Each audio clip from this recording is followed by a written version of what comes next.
로마서는 바울 서신 중에 가장 먼저 나오는 그런 서신서입니다. 그런데 왜 바울이 서신서를 적으면서 로마서를 가장 먼저 적었을까?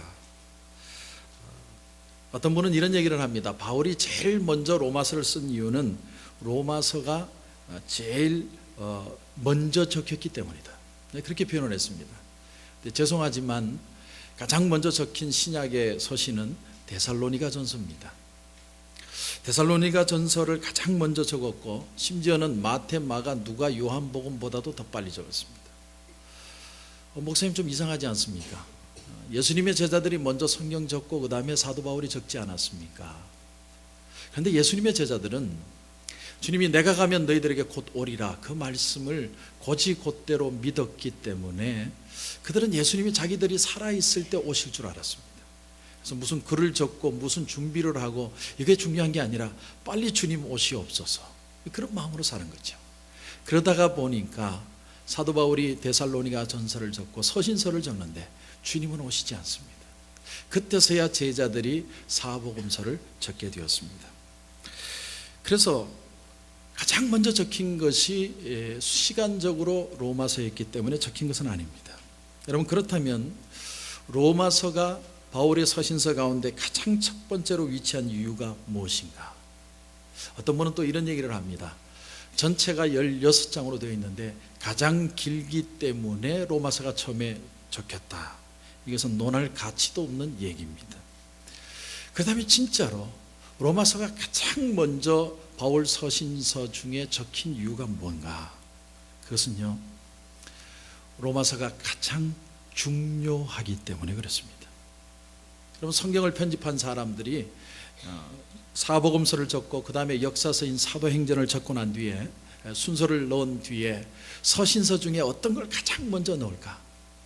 그 생각을 하다가 고민을 하다가 가장 중요한 성경의 핵심을 말할 수 있는 성경을 넣자. 그렇게 해서 로마서를 이 순서에 넣게 된 것입니다. 저는 신년 첫 주일 예배를 이렇게 드리면서 우리가 매주 10장씩 나갔는데 오늘 신년 첫 예배에 로마서를 설교하게 되었다는 것이 저에게는 기적입니다. 정말 어마어마하게 매치가 잘 맞은 거죠.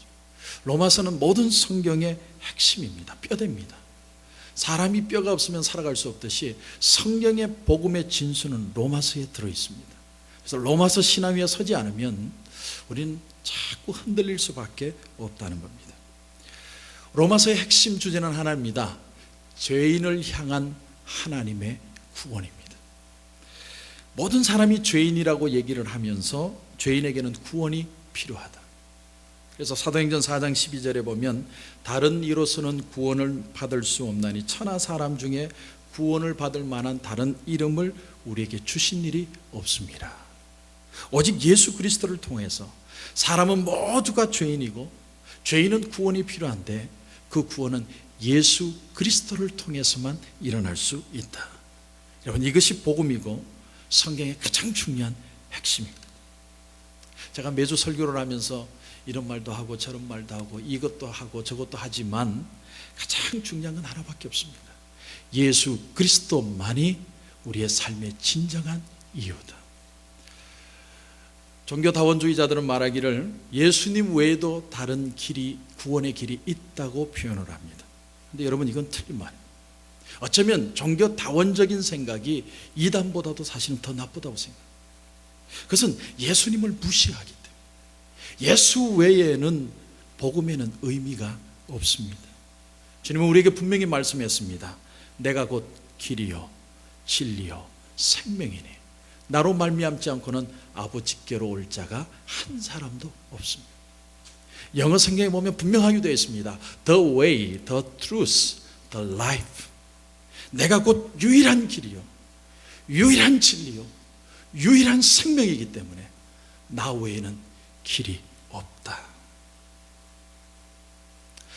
세상 사람들이 사회에서 교회의 문제를 공격할 때 보통 다음 세 가지 타락을 얘기합니다. 세 가지 타락.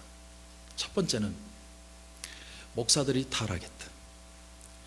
목사들이 돈만 좋아하고 도덕적으로 문제가 있고 은행이 일치하지 않는 삶을 산다. 저는 이 말에 대해서요, 참 일리가 있다고 저는 생각하는 사람입니다. 목회자들의 퀄리티가 낮아진 게 사실입니다. 분명 문제가 되는 목사님이 있을 수 있고 어쩌면 생각보다도 많을 수 있습니다. 저 또한 이 문제 앞에 자신 있는 사람이 아닙니다. 두 번째는 교회가 타락했다. 어떤 드라마에 보니까 그런 주제를 가지고 줄곧 끌어갑니다. 사람은 모이고 발전하고 부패해간다. 우리 교회라는 이 시스템이 세상의 조직을 따라가면 반드시 변질될 수밖에 없다는 거예요. 저는 교회에 이런 부분이 분명히 있다고 생각을 합니다. 실제로 많은 교회들이 감투 때문에 싸웁니다. 세 번째는 성도들이 타락했다. 성도라고 해서 목회자나 교회의 지도자들보다 결코 낫다고 볼 수 없다. 우리 성도들이 예수를 믿는다고 말은 하지만 직장이나 세상에서 하는 행동들을 보면 행동은 물론이거니와 세계관조차도 다른 세상 사람들과 별반 차이가 없다. 오히려 그들보다 못한 것을 느낄 때가 많다는 겁니다. 저는 교회가 타락했다는 지적에 상당한 일리가 있다고 생각합니다. 목회자도 타락했고 교회도 타락했고 성도도 타락했습니다. 자, 그렇다면 저는 이런 질문을 여러분에게 드려보고 싶습니다. 그러면 교회의 모든 것이 썩었다고 해서 하나님의 말씀까지 썩었느냐 하는 것입니다. 구약 성경을 봐도 이스라엘 백성들은 타락하고 변질되었습니다. 중세시대를 봐도 성직자들도 교회들도 다 변질되었습니다. 지금이라고 다를 거 아무것도 없습니다. 그러면 하나님의 말씀조차도 썩었느냐 하는 거예요. 여러분, 교회가 다 썩어서 냄새가 나고 크리스찬들이 다 썩어서 구린내가 난다 할지라도 여전히 죄인이 구원받을 수 있는 유일한 길은 예수 그리스도밖에 없는 줄 분명히 믿습니다. 그래서 교회가 있는 거예요. 우린 이것을 믿어야 됩니다.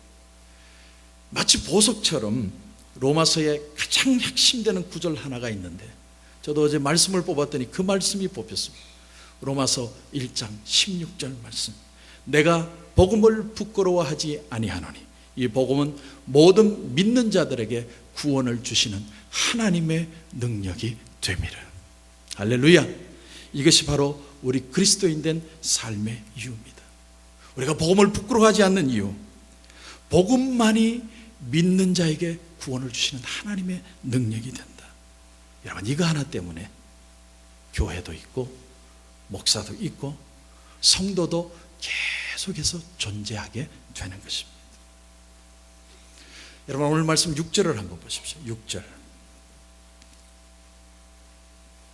이제는 우리가 얽매였던 것에 대하여 죽었으므로 율법에서 벗어났으니 이러므로 우리가 영의 새로운 것으로 섬길 것이요 율법 조문의 묵은 것으로 아니할지니라. 자, 이 말씀을 보면 두 가지가 대조되고 있습니다. 율법 조문의 묵은 것과 영의 새로운 것. 그래서 로마서는요 항상 두 가지가 대립되어 나타납니다. 율법과 은혜. 율법이냐 은혜냐. 우리가 어느 시스템 속에 사느냐.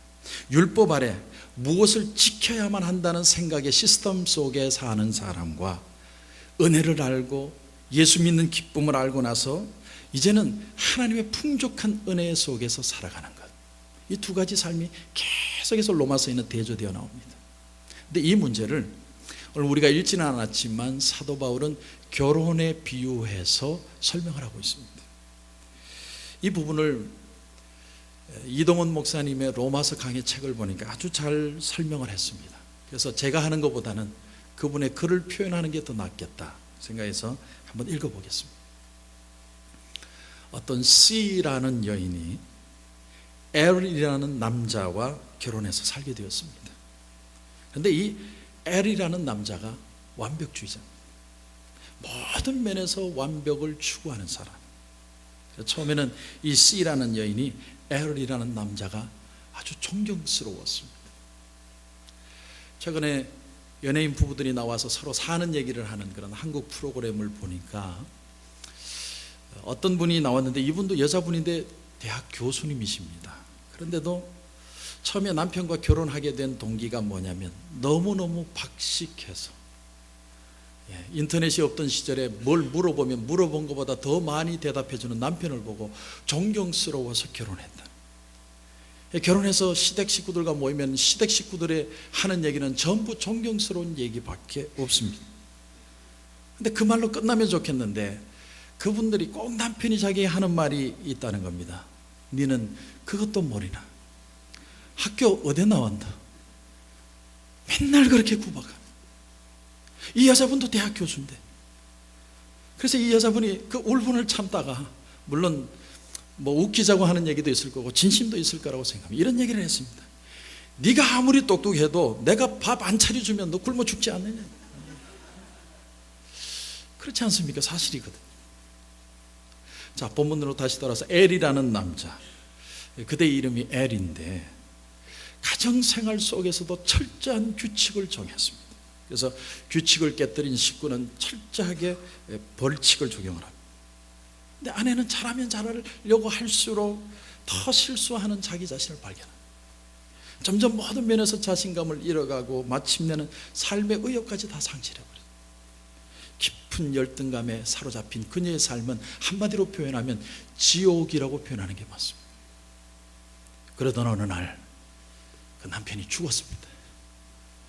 처음에는 자기가 홀로 된 게 너무나 충격적이고 힘들었지만 자신도 모르게 가슴속에 어떤 자유, 해방감을 느끼기 시작했습니다.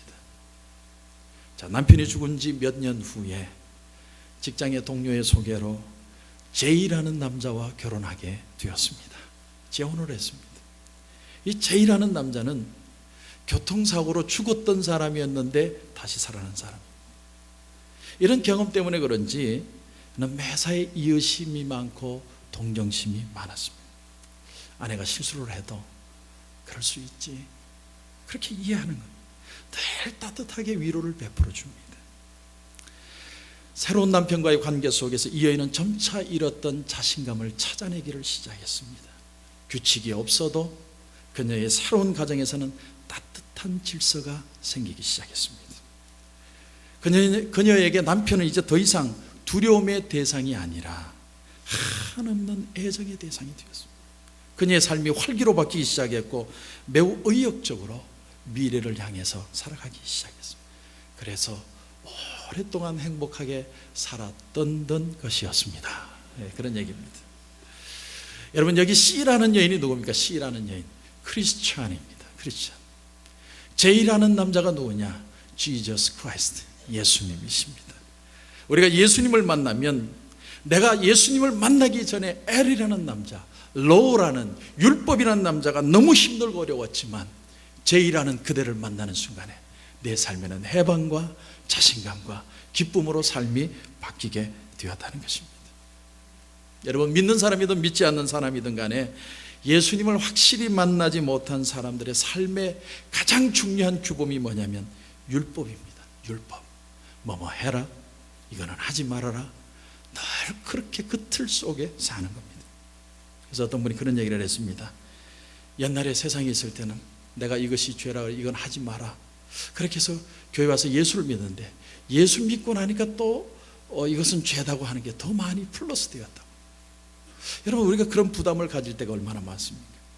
그런데 여러분, 예수라는 새로운 남편을 우리가 다시 만나게 된 것입니다. 할렐루야. 이제부터 우리의 삶은 율법으로의 삶을 사는 게 아니라 그리스도로 말미암아 새로운 삶을 사는 것입니다. 여러분, 그것이 바로 복음이에요.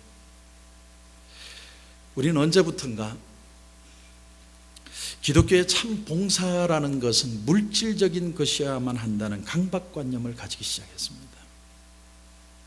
다시 말하면 내 주머니에서 돈을 꺼내서 사람들에게 주는 것만이 진짜 봉사라고 생각하기 시작한 겁니다.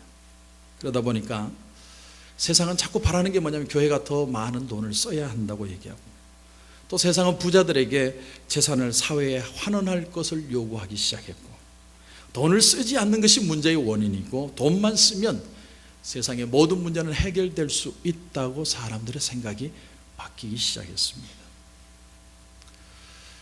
최근에 도간이라는 책, 그리고 영화가 나왔습니다. 아직 영화를 보지는 못했지만 2000년부터 5년간 청각장애아를 상대로 교장과 교사들이 아주 비인간적인 성폭력과 학대를 하였던 아주 놀라운 사건이었습니다. 그 영화가 효과가 있었는지 실제로 그 사건을 재수사하게 되었고 실무자는 현재 잡혀서 들어갔습니다. 그런데 그 교장 되시는 분이 누구냐면 교회 장로님이십니다. 사회적으로 교회적으로 엄청난 봉사활동을 하고 물질적으로 많은 일을 한 분이었습니다. 심지어는 목사님과 교인들이 다 몰려와가지고 장로님을 위해서 기도했답니다. 우리 장로님을 악의 세력에서 구해주시옵소서. 우리 장로님을 힘들게 하는 모든 사단의 세력들이 물러가게 하여 주시옵소서. 막 그렇게 기도를 했는데 그 장로님의 삶의 실태가 여실히 다 드러나게 된 것입니다. 왜? 뭐 때문에? 사람들이 이렇게도 기독교인의 그 부패한 모습에 집착하고 안티 크리스찬들이 생기고 또한 우리 그리스도인들은 왜 이렇게 물질에 연연하게 되었느냐? 한 가지입니다. 기독교의 봉사는 물질적이어야 한다는 이 강박관념. 최근에 미국의 모 교회 한 목사님이 한국으로 가신다는 기사를 봤습니다. 그 교회 성도님과 인터뷰를 하는데 한 성도님이 이런 표현을 했습니다. 그 목사님이 사회활동을 참 많이 하시는 그런 정말 의로운 일을 많이 하시는 분인데 그분이 교회를 떠나가신다면 내가 이 교회를 나와야 될 이유를 잘 모르겠습니다. 저는 그 기사를 읽다가 마음이 참 씁쓸했습니다. 물론 다른 교회에 비해서 사회활동을 많이 하는 것 칭찬할 일이지만 그것 때문에 그것이 없어서 내가 교회를 떠나가야 된다는 것을 글을 읽었을 때 마음이 너무너무 아팠습니다. 여러분, 교회의 본질은 복음에 있습니다. 복음. 여러분, 누가 자선단체에서 몇억 몇십억을 기부했다고 대문짝처럼 기사가 나고 사람들마다 야, 저 사람은 위대하다, 훌륭하다, 대단한 사람이다. 그 일이 분명 좋은 일이면 분명하지만 거기에만 초점을 맞추는 것이 문제가 되는 거예요. 그렇게 친다면 가부의 두 랩돈이라는 것이 과연 무슨 의미가 있습니까? 그것이 선하지 않다는 게 아니라 그 한 가지만을 부각시키는 게 문제라는 겁니다. 우리는 우리 자녀들에게 이렇게 가르칩니다. 야, 너는 돈 많이 벌어서 좋은 일 많이 해라. 계속 그렇게 가르칩니다. 여러분, 언제부터 돈을 많이 벌어야만 좋은 일을 할 수 있다는 얘기입니까, 여러분? 언제부터 우리는 이처럼 유물론적인 영향을 받아서 물질적인 방법으로 봉사하는 것만이 선이고 그것이 진짜이고 거기에만 초점을 맞추려 하느냐 하는 것입니다. 예수님은 네 보화가 있는 곳에 네 마음도 있다. 네 보화를 천국에 쌓아라. 물론 물질에 대한 얘기를 하셨습니다. 그러나 그렇다고 해서 예수님이 물질적인 방법으로 세상을 도우려고 하시지는 않았습니다. 우리가 복음서를 읽을 때 우리가 이 사실을 알아야 됩니다. 이건 예수님이 돈이 없어서가 아닙니다. 예수님은 마음만 먹으면 돈을 많이 모으실 수 있었습니다. 그럼에도 불구하고 예수님이 자선사업을 했다든지 구제사업을 크게 했다는 성경 구절을 우리가 찾아볼 수 없는 이유는 예수님이 보시기에 하나님의 나라라는 것은 그런 방법으로 이루어지는 것이 아니었기 때문이라. 예수님 말씀에 내 나라는 이 세상에 속한 것이 아니라고 분명히 말씀해 주셨습니다. 이 세상의 방법으로 인간을 구원하려고 하지 않았습니다. 예수님은 사람이 성령으로 거듭나야 될 필요성을 알고 계셨지만 그것이 영적인 일이요 사람의 영혼을 구원하는 일임을 아셨기 때문에 때로 가난한 사람들을 만나서 그들을 권면하셨지만 그들의 가난을 해결하려고 하시지는 않으셨습니다. 오히려 이런 말을 했습니다. 가난한 자가 복이 있다. 우리는 많은 물질 축복을 받고 하나님 앞에 감사하며 살아갈 수도 있지만 또한 가난한 가운데 하나님의 겸손을 배우기도 합니다. 가난한 자가 복이 있다. 천국이 저희 것이다. 이 주님의 말씀 속에서 한 가지 중요한 주님의 마인드를 하나 캐치할 수 있습니다. 예수님이 보실 때 물질적인 가난 자체가 반드시 해결해야 될 인간의 비극은 아니라는 겁니다. 우린 열심히 성실하게 살면 부자 될 수 있습니다. 또 그렇게 성실하게 살아야 된다고 저는 생각을 합니다. 하지만 가난하다고 해서 그것이 죄는 아니라는 겁니다. 때로는 어려움을 당하고 알 수 없는 고난을 당할 때가 있습니다. 또 심령의 가난이든 물질의 가난이든 하나님의 만지시는 방법이 있습니다. 제가 성지순례를 갔을 때 놀라운 걸 하나 깨달았습니다. 그 예수님이 골고다 언덕까지 걸어가신 그 길이 여전히 좁은 길이었다라는 겁니다. 그럼 그 길이 시장통인데요, 그동안 성지순례 온 사람들의 돈만 모아서 거기서 아스팔트 깔고 길 넓혔으면 어마어마한 길이 될 수 있었습니다. 거기다가 아스팔트 깔고 곳곳마다 호텔 세우고, 예를 들면 골고다 모텔, 십자가 언덕 호텔, 얼마나 많이 세울 수 있습니까? 그런데 주님이 가신 그 길을 제가 가보니까 여전히 좁은 길이었고, 사람들은 정신없이 무언가를 파는 시장통이었고, 인간 냄새 나는 옛날 모습 그대로의 모습이었다는 겁니다. 그렇습니다. 왜 주님이 성령이 역사하셔서 그 길이 아스팔트가 되도록 만들지 않으셨을까?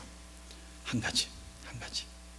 예수님이 원하시면 이 길을 넓히기만 해도 사람들이 살기가 더 편해지고 이곳에 사람들의 왕래가 더 많아지고 더 잘 살 수 있을 텐데, 예수님은 그런 데 관심이 없으셨다라는 거예요.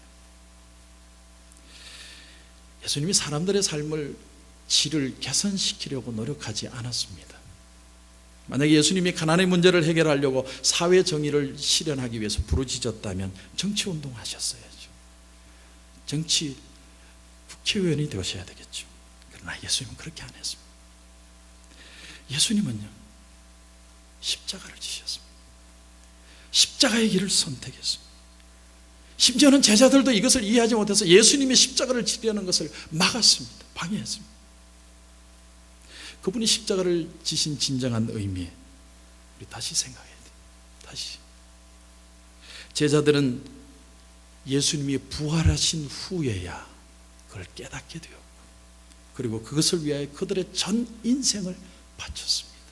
오직 한 가지, 복음 전하기 위하여 자신의 삶을 다 드린 겁니다. 예수님의 이름을 전하고 사람들이 예수님을 믿게 하고 거듭나게 하고 구원을 받게 하는데 자신들의 모든 여생을 다 바쳤다는 겁니다.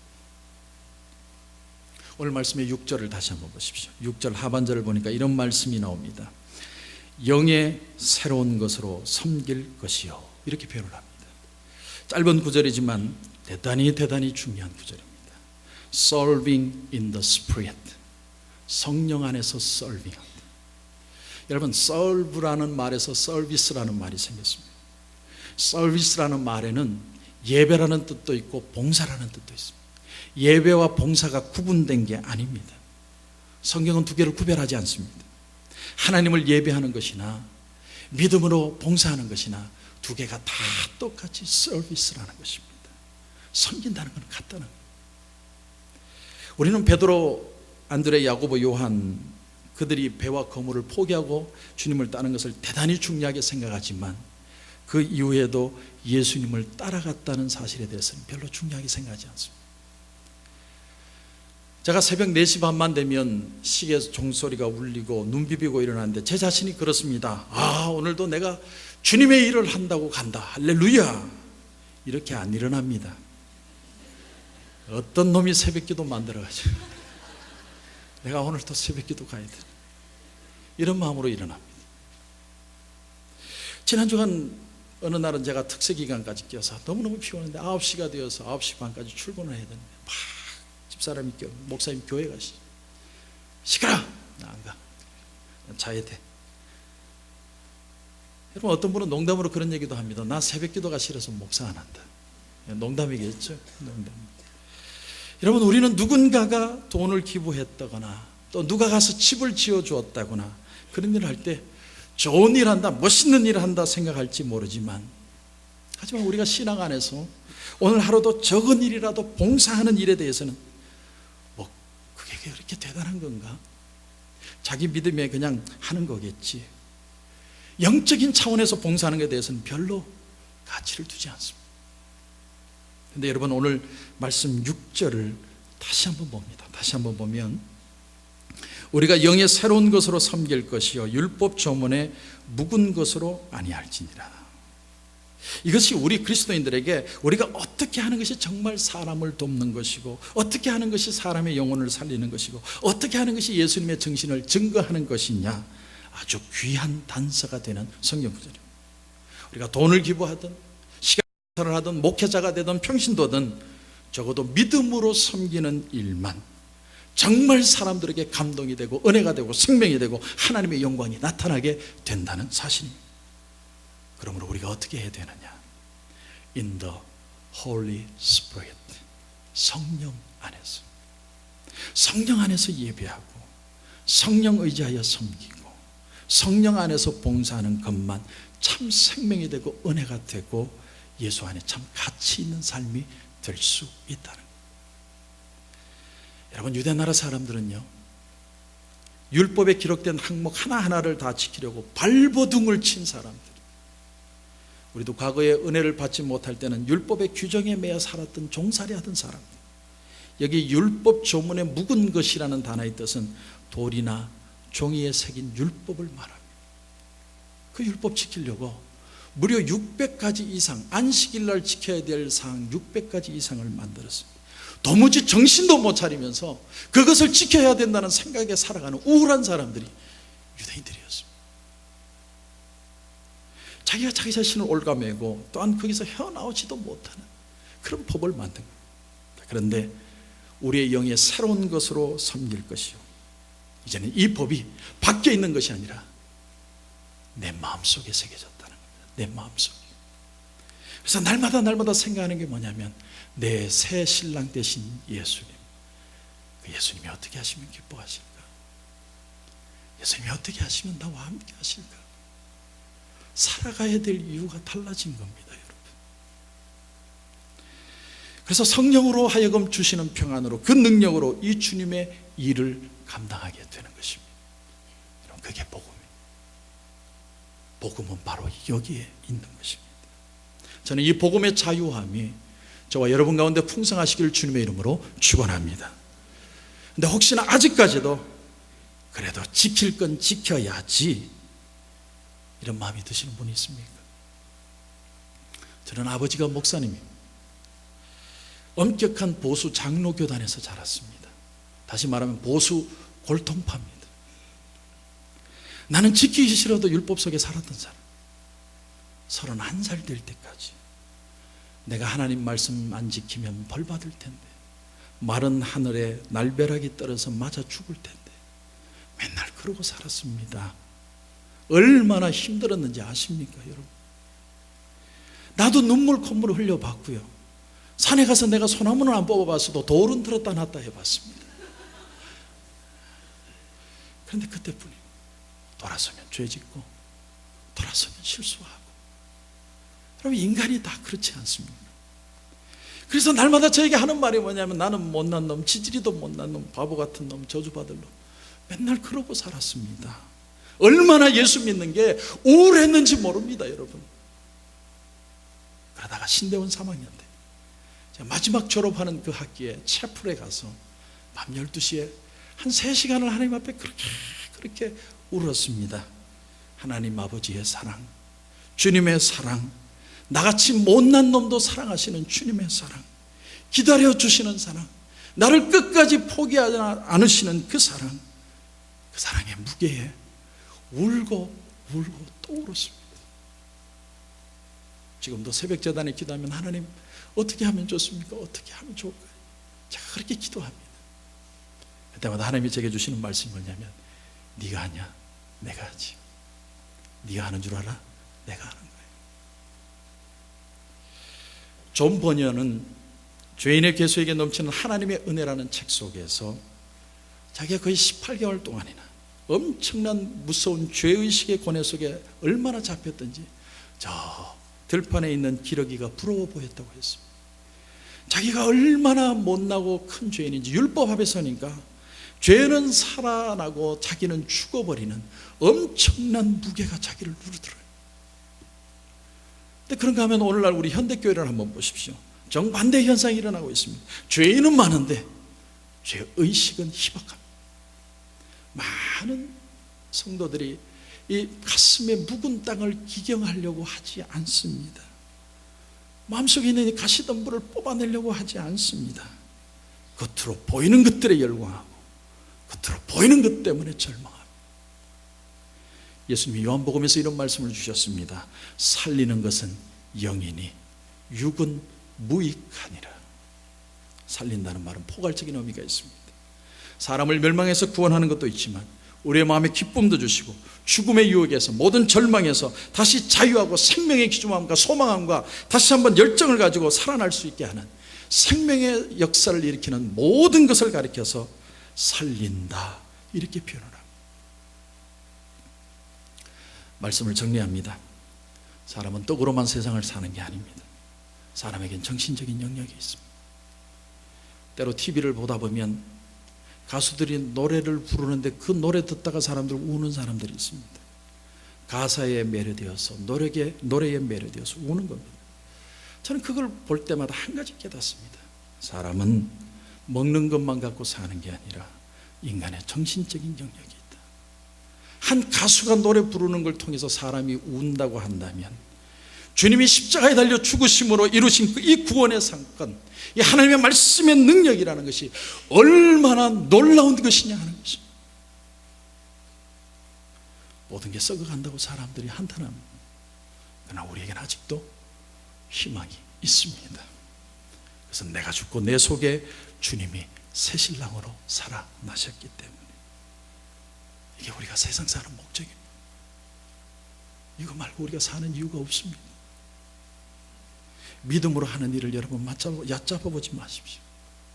소위 겸손의 이름을 하는 내가 하는 모든 것을 멸시하지 마십시오.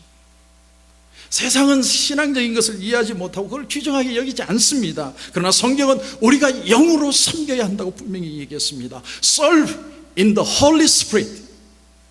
성령 안에서 예배하는 것이다. 내가 믿음 안에서 성령 안에서 하는 그 작은 섬김이 오늘도 죽어가는 영혼들을 다시 살려낼 수 있는 것입니다. 이 복음의 능력이 오늘 첫 시간 하나님 앞에 예배드리며 저와 여러분 속에 다시 한번 불릴듯이 살아날 수 있기를 주님의 이름으로 축원합니다.